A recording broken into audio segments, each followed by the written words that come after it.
a while to figure it out, because it's not an easy house to No, it's sort. not. It's not, right. But I think also when I kind of did the math and discovered that we were lessening the linear footage of our foundation wall too, in terms of the intent of the ordinance, that's another benefit. Okay, thank you.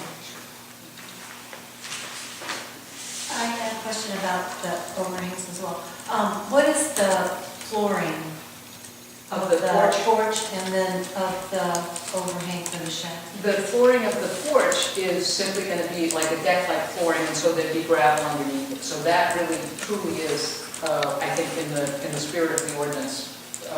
So it'll be elevated? Yeah, it's elevated by, the first floor is about, well, the top of the foundation is 13 inches from grade. So the deck, the top of the deck would roughly be about 13 inches from grade. So underneath that would be gravel. I think, David, the shed is, I think, the overhang of the shed, what's It's just dirt. It's just dirt.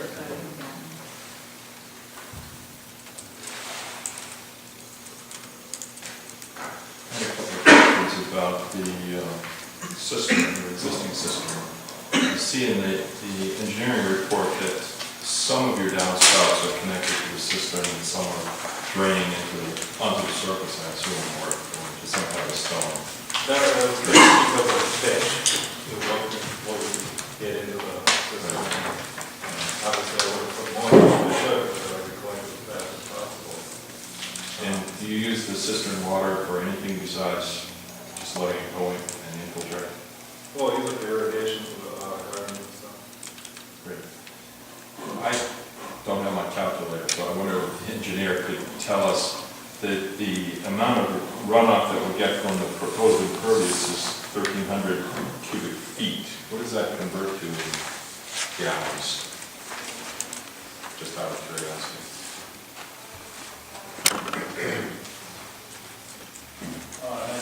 9,700 gallons. What is the time frame is that over for those calculations? Usually 24 hours. Okay. And also, I would hope that we're reducing the runoff and reducing the impervious, not only to be covered by the described, reducing the runoff by 500.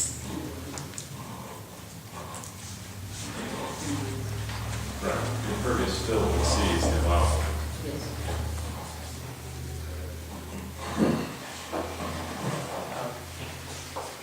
Just a question. Mary, you've read Michael Gray's memo. Yes. Do you agree with the, or is there any disagreement with the percentage of lot coverage that he cites? You mean in terms of the 9%? Yeah, 14.8 versus 9. Well, no, I think we describe ourselves as 14.8. The 9%, I mean, It's the table, it's the water table. just the table in the ordinance. Yeah, it's basically what, I mean, where they dug, it turns out had been filled. And so, as a result, they have to interpret it as zero, as the water table at zero. So therefore, the rather onerous 9% kicks in. You could also interpret it that, I mean, we discovered water table, I think, the water at 54 inches. We didn't discover any impervious soils. We aren't in any. It's, no, I mean, it's simply that, that the fact that it's filled brings it to that condition. So, And Michael, are there any issues, do you have any issues with that part of the calculations? No, I don't. Any issues with, No, any reason why a variance should no, because there's a net decrease in runoff for the proposed improvements. I mean, even with the improvements they're making, I think taking the driveway out is an improvement for the stormwater controls and stormwater runoff from the property. So even, we were debating that the overhang, even if you were to add that back into the calculations, you'd still have a net decrease in runoff. So even if Fred finds when they go to zoning that that should be included. It's still a net decrease. Thank you. Question about cisterns. Do they last forever? Do they require maintenance? Do they require replacement? It's the same as the septic tank. You usually don't have to replace them. It's a cement tank. Okay. It's all sealed. And we've had a pretty good test of it this last few months, and it works fine. That's good, because nobody else is doing it. What do you do? I know, that's what's remarkable. Excuse me, what do you do if you get more than the cistern will hold? If you get 2 consecutive heavy storms, for example, do you have an overflow somewhere? Well, yeah, the cistern overflows into a drainage that becomes a drum. So then you're just relying on the infiltration. Yeah, well, there's a dry well bottom of the yard, and that will hold a certain amount. And then at that point, it would leach up onto the ground if it got too saturated. But there's never really been any problem with it. And I think we probably did have those 2 storms. Yeah. Yeah. Our yard was one of the few that didn't have standing water in it. That's amazing.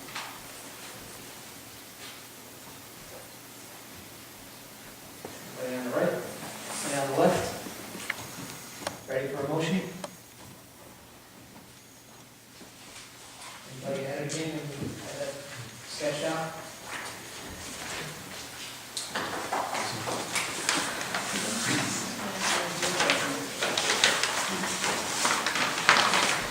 Is this just a straight approval, Lisa? I mean, it's just Recommendation to the zoning board. Just a straight recommendation of the zoning board. Just one other thing before we just move on. Duncan pointed out, do we need relief with regards to a setback? We need setback relief because part of what happened when they combined their lots is that the R40 zoning regulations were invoked. Pretty rare in the Jamestown shores, but indeed for this property. So consequently, the house, which had been located in, I think the house was built in 1950, and was located then on a smaller lot, was located too close to both Bark and Frigate, according to the R40. Does the board understand what that means? I see a little. Thank you, I do. Yeah. Okay, you do, I mean, okay. I just want to make sure they all knew that the Jamestown Shores area there's a provision in the zoning ordinance that says that if you are in an R40 and your lot is less than 20,000 square feet, then you can use the setbacks for the R20. And it really kind of relates to all the non-conforming lots in the Jamestown Shores. So that's what Mary's talking about. When they went from a under 20,000 square foot lot to an over 20,000 square foot lot, their setbacks changed, and so then it was therefore non-conforming. Is that what you're saying? Exactly, Yeah. thank you. So when the house was first built on the old thing, it was legal? It was And all somewhat, the- it was That's right. actually probably not even when it was first built, because if it was subject to the R20 regulations, you were supposed to be 30 feet back from Frigate, 20 feet from Bark in the corner designation. R40 requires that you be 40 feet back from Frigate and 30 feet from Bark. So this is about, we're about 19 feet something from Frigate. So we would be non-conforming, the house was located in a non-conforming fashion, but I think it was located prior to zoning. I'm not sure when the zoning code was instituted here. Early. Okay. But 1950? Yes. Well, it was in the zoning.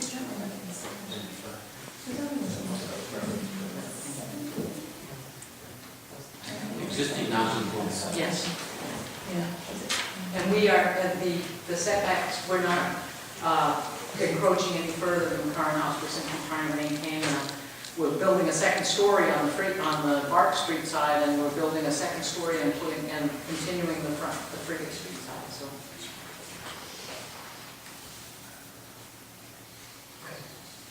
Does anybody have a motion sketched out? If not, I can go ahead